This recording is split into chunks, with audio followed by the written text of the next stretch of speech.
Bueno, tenemos un interesante tema por la inflación de 2 dígitos. Esto está orillando al gobierno a revisar el salario mínimo.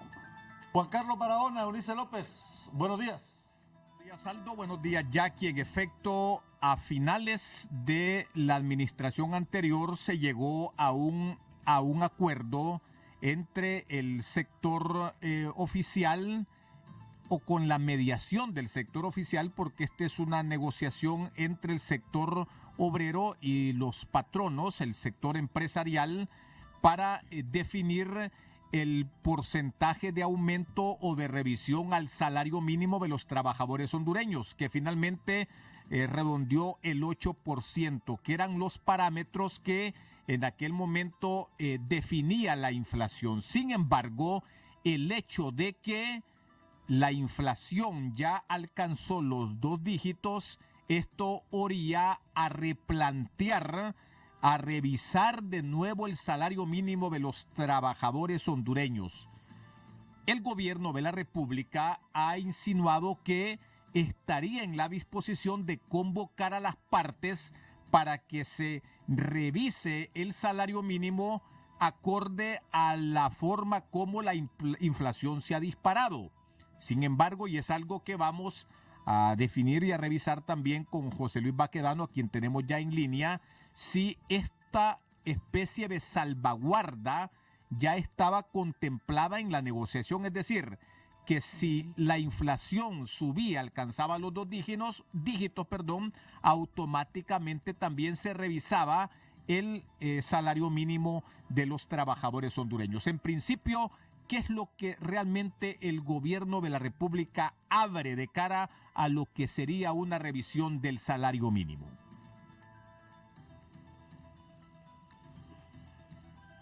Vamos con Mario Morazán y el ministro. Escuchamos a Rodolfo Pastor, el secretario de la Presidencia. Ministro, se ha utilizado también los excedentes de la Banca Nacional, esa liquidez de 14,000 millones como medida antiinflación. Ya vemos que la inflación ya prácticamente supera las 2 cifras. ¿Están estimando por parte del gobierno central adoptar otras medidas para mermar esa inflación galopante? Sí, mira, la inflación efectivamente supera los 2 dígitos, o sea, pasa de 9 a 10, ¿no? Y entonces los 2 dígitos. El caso es que efectivamente hay una inflación importante en este momento. Como hemos explicado, la mayor parte de esta inflación, prácticamente el 65% de la misma, es una inflación que se dice importada. ¿Por qué? Porque es el resultado de todos los productos que el país no produce y tiene que importar. Y entonces al importarlos, si los precios están altos afuera, pues obviamente también se transfiere eso al interior y se elevan los costos a nivel interior. Desafortunadamente el país depende en gran medida de productos importados. Sin embargo, lo que yo les diría es que efectivamente el país está enfrentando, por un lado, un contexto nacional muy complejo, recibiendo pues un estado financiero muy cuestionable de parte de las autoridades anteriores, pero por otra parte estamos enfrentados a un contexto internacional también muy complejo, muy crítico, con un enfrentamiento armado en Europa Oriental que ha disparado los precios tanto de los combustibles como de los alimentos, y pues de ahí viene fundamentalmente la inflación. Pensemos que el combustible, si sube de precio, va a afectar el precio de todos los productos que se producen, valga la redundancia, a partir de ese recurso, incluyendo el transporte. ¿Qué posibilidad existe que la discusión del salario mínimo, y como gobierno, su punto de vista, sé que no participa de las mismas, que exista la posibilidad de que se llegue a una nueva discusión del salario mínimo, tomando en cuenta que el acuerdo anterior era que si a junio no se superaba esas 2 cifras, se retomaría dichas discusiones? Bueno, entiendo que efectivamente una vez que la inflación supera 1 grado, entonces eso nos obliga a quienes estamos de alguna manera encargados de definir el salario mínimo, que se define de manera tripartita, nos obliga a considerar la necesidad de un aumento del mismo. y efectivamente, como tú señalabas en un inicio, una vez que supera los 2 dígitos, eso empieza a ser un factor a considerarse. Nosotros estamos en un diálogo permanente, tanto con los trabajadores como con la empresa privada, desde el gobierno, precisamente pues para evaluar la situación, y si se llegara a presentar que la inflación se sigue elevando y además se mantiene en el tiempo, pues será importante considerar lo mismo. Bien, lo expresado por el secretario de la Presidencia, Rodolfo Pastor de María y Campos. Bueno, ahí está la posición del gobierno de la República. Ahí está la posición del gobierno de la República. Nos acompaña el dirigente obrero José Luis Baquedano. Gracias por estar con nosotros a esta hora de la mañana. Por favor, aclárenos, ¿ya contemplan la negociación que ustedes hicieron en el pasado, esa salvaguarda que automáticamente equipararía el porcentaje de aumento al salario mínimo al de inflación? Don José Luis, buenos días. Muy buenos días. Efectivamente, la situación de los trabajadores es una situación crítica por el alto costo de los bienes y servicios que se han generado en el país, el transporte y todo lo que el trabajador requiere para tener calidad de vida y poder resolver sus necesidades básicas elementales, como personales como familiares. Y en este momento el trabajador no tiene esa capacidad. Ha perdido más o menos la capacidad adquisitiva entre un 12 y un 15%. Eso significa que el trabajador hoy gasta más y consume menos. Tiene que limitar a su familia, tiene que limitarse a sí mismo de muchos aspectos que son fundamentales para garantizar calidad y calidez de vida. En las negociaciones que se hacen con el tema del salario mínimo, se hizo con esta administración este año, no fue con la administración anterior. La administración anterior no quiso asumir esa responsabilidad y la dejó a la administración actual. Y ahí pues fue que se llegó a un acuerdo de porcentajes que andan hasta en 8%. Y en este momento siempre se deja en el tema de las salvaguardas, si la inflación baja de 3%, si la inflación sube 2 dígitos y la misma ley ya lo contempla, que hay que hacer una revisión. Aquí se requiere de forma urgente que exista un planteamiento de parte de las 3 centrales obreras hacia el gobierno y hacia los empresarios para forzar esa revisión que se debe de hacer lo más pronto posible, para que el trabajador en un momento determinado pueda recuperar esa pérdida que ha tenido.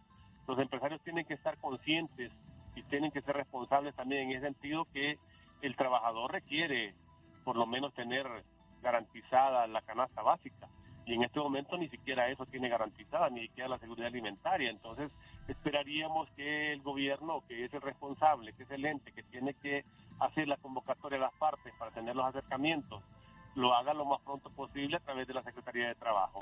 Los trabajadores están anuentes, estamos dispuestos a cualquier diálogo y ver cómo vamos avanzando en este proceso para ir paliando la crisis que está enfrentando no solo los trabajadores, es el pueblo hondureño en general. Imaginémonos cómo subsiste y sobrevive la gente que no tiene un empleo en esos barrios postergados, en las comunidades allá de tierra adentro donde no hay empleo.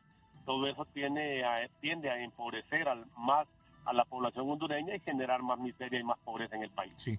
José Luis, esto en un escenario tan volátil, ¿los oría a ustedes también a reconsiderar negociaciones para 2 años en lugar de ser negociaciones para 1 año? Eso también tenemos que analizarlo, ¿verdad? Por la situación que se está viviendo en este momento y lo que puede pasar a futuro. Hay una negociación que ya está consensuada, ya está firmada, ya está sellada para hasta 2022 y 2023, con esa salvaguarda, ¿verdad? De que si la inflación supera los 2 dígitos o baja del 3%, habrá que hacer esas revisiones porque la misma ley lo contempla en ese sentido. Hay anuencia de parte del sector laboral para sentarnos en un momento determinado a poder hacer las valoraciones y ver si es posible pues llegar a acuerdos consensuados entre trabajadores y empresarios con la venia y con la participación del gobierno, ¿verdad? Eso es lo que esperaríamos nosotros y esperaríamos pues ese compromiso de parte de los empresarios, que tienen que tomar en consideración que quien genera la riqueza y produce la riqueza son los trabajadores. Ese trabajador que día a día cumple con una jornada en sus empresas de 8 horas o más, produciendo bienes, produciendo servicios, generando riqueza que va a manos privadas. El salario del trabajador sale del mismo esfuerzo que el trabajador hace día a día en esas empresas. Así es que esperaríamos que el gobierno de forma responsable pues convoque a las partes para buscar los acercamientos necesarios lo más pronto posible. Según la valoración preliminar de ustedes como obreros, señor José Luis, ¿de cuánto Y según esas salvaguardas, ¿de cuánto sería el porcentaje que aseguraría hacerle frente a ese aumento de la canasta básica? No, si habláramos de porcentaje, nosotros podríamos presentar cualquier cantidad, pero en este momento no nos atreveríamos a decir porcentajes porque eso es despertar falsas expectativas. Hay tres partes en discusión que son los que tienen que llegar a acuerdos consensuados, y es ahí de forma tripartita donde se define cuáles pueden ser los porcentajes si se hace una revisión. Pero partiendo de la situación que estamos viviendo ahorita, que estamos hablando de un porcentaje que anda arriba del 10% de inflación en el país, ese puede ser el parámetro de inicio para que los sectores puedan empezar a buscar una alternativa y una salida a esta inflación galopante que estamos viviendo en el país. Muy bien, gracias José Luis. José Luis Baquedano, está y queda entonces abierta la puerta para que los sectores involucrados en el tema de la negociación del salario mínimo puedan ser convocados y puedan sentarse para revisar el salario mínimo en razón y en los parámetros en los que también se ha disparado la inflación en las últimas semanas en el país. Fuerza Informativa, HRN, hoy mismo TSI continúa esta mañana. Muchas gracias, compañeros. Partir de 10% de negociación es lo que dice la clase obrera. Gracias, Juan Carlos. Gracias, Eunice.